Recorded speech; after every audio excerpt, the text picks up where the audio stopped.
Assalamualaikum warahmatullahi wabarakatuh. Nama saya Salsabil Hazazaro, NPM 20141515053 dari kelas Kehutanan B akan mempresentasikan PowerPoint bertema pengenalan flora beracun atau berbahaya.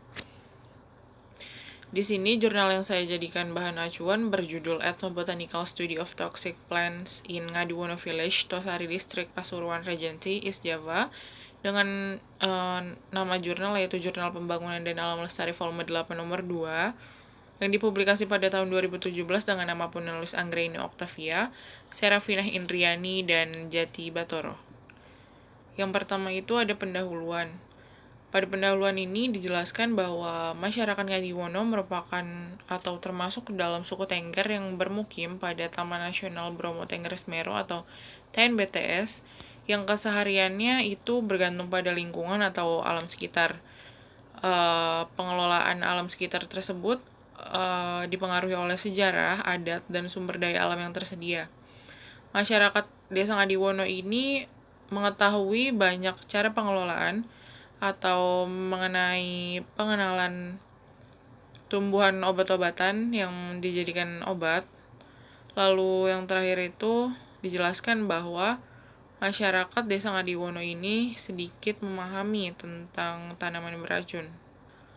Lalu yang kedua itu ada metode penelitian.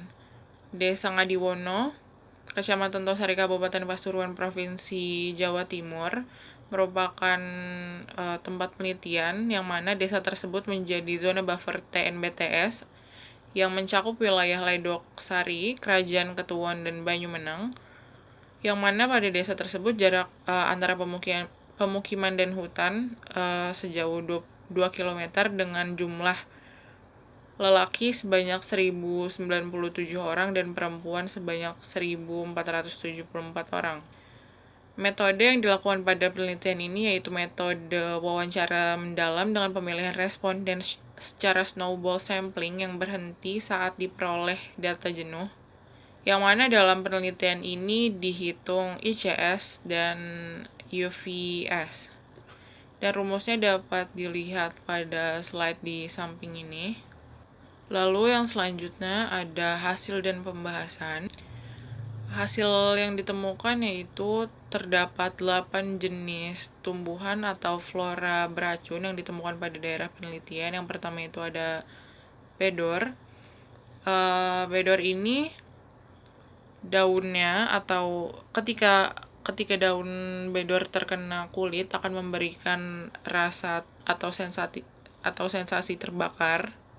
Daun bedor ini biasanya digunakan pada salah satu upacara adat pada daerah suku Tengger. Lalu yang selanjutnya ada kecubung kuning dan putih, yang mana kelopak putih tunggal dianggap beracun karena dapat menyebabkan perut kembung pada ternak dan sakit kepala hingga halusinasi pada manusia. Namun, kelopak putih ganda kecubung digunakan sebagai pakan ternak dan obat tetes mata. Lalu yang selanjutnya ada ciplukan, yang mana ciplukan sendiri menyebabkan perut kembung dengan efek perut buncit, namun buah dan daunnya dapat dikonsumsi sebagai obat diabetes. Lalu yang selanjutnya ada kudisan, yang mana jika kita terkena getahnya dapat menyebabkan atau menimbulkan rasa gatal pada kulit, sehingga tanaman ini digolongkan ke dalam golongan tanaman beracun. Lalu yang selanjutnya ada jarak. Walaupun biji jarak digunakan sebagai bahan perapian dan bumbu masakan dalam jumlah yang kecil, toksin paling banyak itu berada pada biji jarak karena mengandung enzim proteolitik, kursin oktapeptide, serta kurasiklin yang menyebabkan keracunan toksaalbumin. Lalu ada 2 tanaman terakhir yaitu terpasan kuning dan merah, yang mana LC50 ekstrak etanol pada tanaman ini sebanyak 44.965,8 gram per mili yang berpotensi sebagai racun atau toksik bagi perut. Lalu kesimpulan pada jurnal atau penelitian ini yaitu ada 8 tanaman yang dianggap sebagai racun oleh masyarakat Desa Ngadiwono, yaitu ada tanaman bedor, kecubung kuning, kecubung putih, jarak, terpasan kuning, terpasan merah, kudisan, dan ciplukan, dengan nilai ICS yang paling tinggi yaitu sebesar 45 pada tumbuhan jarak, dan nilai UVS tertinggi itu ada pada kudisan dengan nilai 1,68.